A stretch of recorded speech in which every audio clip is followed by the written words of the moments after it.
The best way to ask someone out on a first date, in person. I'd say probably doing so over the internet is not going to convey nearly as much how you feel about that person. It might be a little easier, but showing how you feel about someone, telling them how you feel about them in person, a little scary, but it's gonna hopefully lead to something better in a relationship or a date. I would say my favorite way to ask someone on a first date is like a note or in person. The best way to ask them out on a first date. I always think it's best to be direct. Just come up to them and introduce yourself and ask them if they'll go meet you somewhere simple, like coffee or somewhere. That way, if it doesn't work out, you can leave without all these other obligations. I think keeping things casual and just starting off with something small, like going out with your friends and going in a group, is probably the best, easy, casual way to do it. You surprise them, and You do? yes, and you maybe make it kind of low-key, but also kind of fun and spontaneous. That's my suggestion. I'll go with what she says.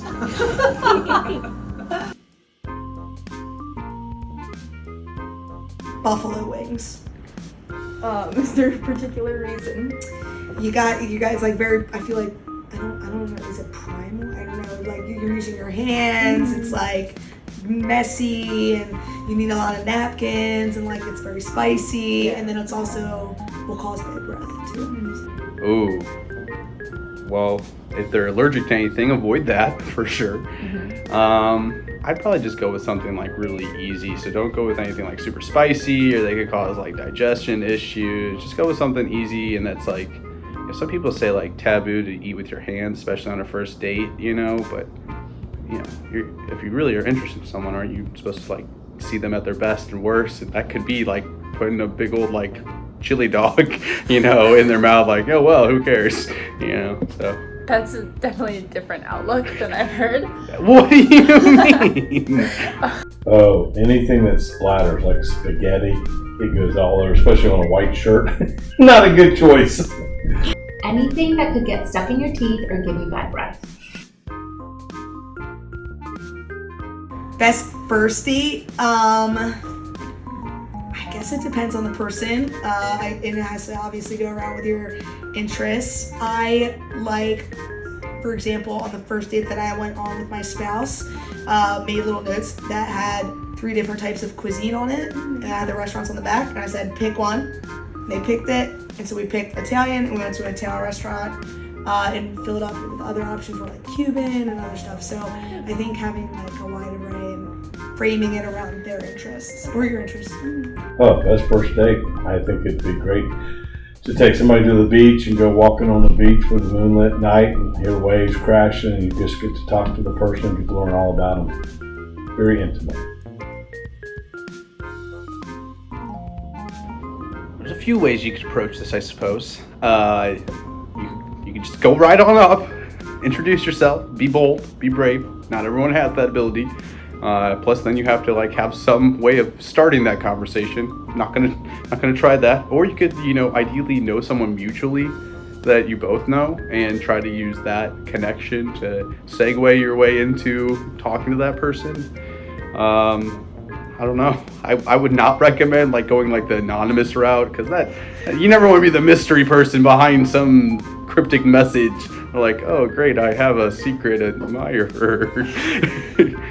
That one's really hard because I do believe you should always just be yourself and keep things casual when things are starting and not come off too strong. So maybe there's someone that you know in common and that person can maybe introduce you. Again, keep it casual.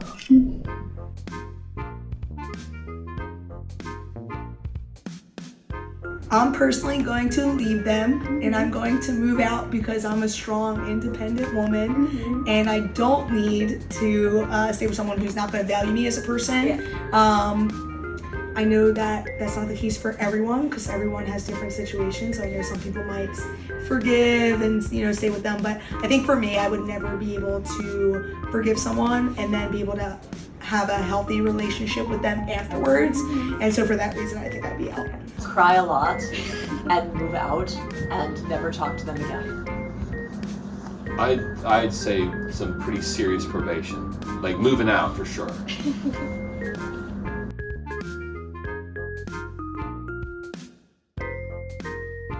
Well, I don't think you should ever interfere with anybody else's relationship that's going on. If that relationship breaks up, I think you act on those feelings. Otherwise, you have to keep them to yourself.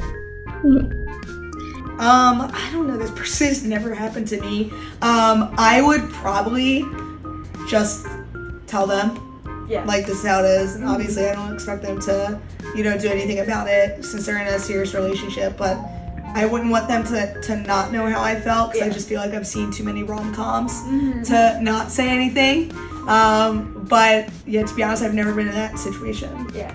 Okay. Well, it depends. If they're in a relationship with someone that you're pretty close to, you have to just suck it up and hopefully wait for them to break up.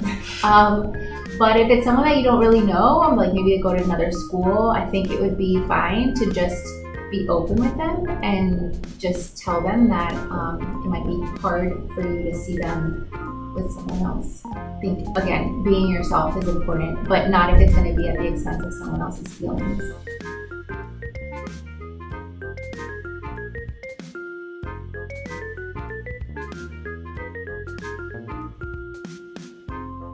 I might have to make it a big deal. I don't know. I think this might be a moment where good partner communication is really important. So I don't want to put it all on the friend. I kind of want to talk to my partner and see if my partner feels like this is flirting and this flirting is too much. Because So have you noticed this? Have you noticed this? Is this happening? Am I imagining this? Am I imagining something? Or is there something really happening? Yeah, and to some degree it's incumbent on my partner to shut it down. Yep.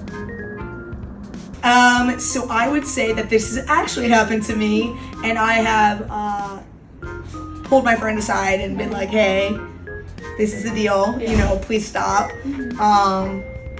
And, if they don't respect that, then I need to have another conversation. But I'm a lover, not a fighter, so they're all yours. If you wanted to, if they want you, go ahead. Then you're not worth it for me. Okay.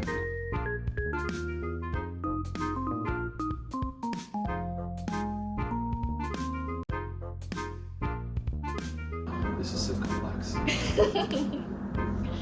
As early as I possibly can. And I also want to make sure that I talk to my friends, because I want to see if my friends would be cool if the person that I'm dating comes along. Because if that's the case, then it's maybe not a problem, because then I just say to the person I am dating, why don't you come with us? We have long-standing plans. I would love to have you there. Gosh, she's really good. I mean, this is too complex for my poor brain. I can't remember this far back to winter forms. If my friends hate my partner, again, as early as possible, I talk to partner and I say, I am so sorry, I made these plans a long time ago. I cannot do my friends wrong. I hope you have a great time at Winter Formal. Fly, be free. I'll see you at the party. But not the after party, because I'm good and I don't go to after parties.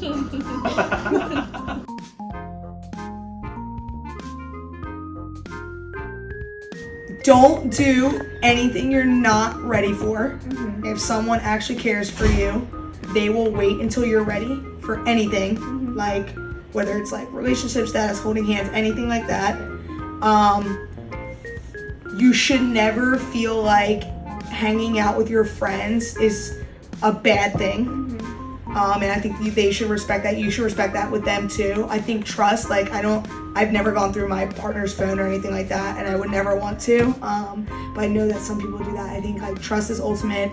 And then honestly, personally, anything, I don't know if you've ever been on the One Love website, but anything that has to do with that, just clear boundaries. I think it's really healthy to have days where you hang out with yourself, and that's okay, and do things like that. And so I think just being able to be independent while also being with someone, so not being codependent on someone, that would be my biggest thing. The number one thing is just never do anything you're not ready for. Always want to do things for the other person. You need to be selfless. not selfish. Always thinking in mind, what can I do for the other person? Because that's who should be the top person in your priority, not for yourself.